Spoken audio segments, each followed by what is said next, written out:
sunflowers, that's the symbol for my day. Tina Barnes is doing the same thing today Bright, sunny. that she's done just about every day for the last 40 plus years. Cheer anybody up on a bad day.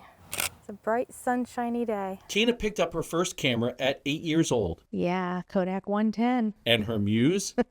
Shot the whole 24 exposures of the cat. She would eventually take photos for advertising, reflections, just about anything.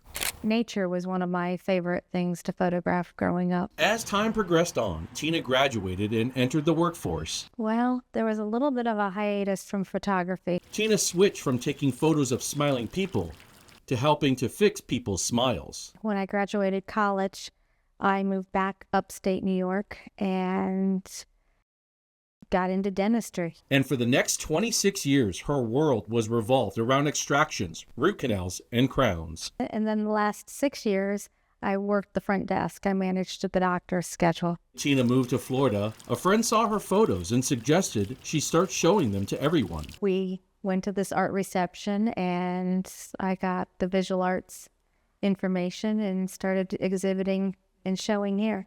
2 years ago, Tina was chasing coastlines and capturing lighthouses, standing sentinel in every state, each frame a flicker of solitude and salt. I was gone a month.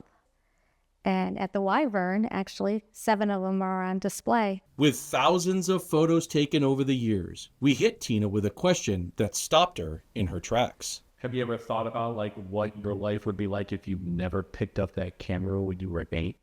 Oh, no. No. Boring. It would be boring, I'm sure. If you would like to see more of Tina's work, you can go to tina-wida.pixels.com. I've started painting acrylics.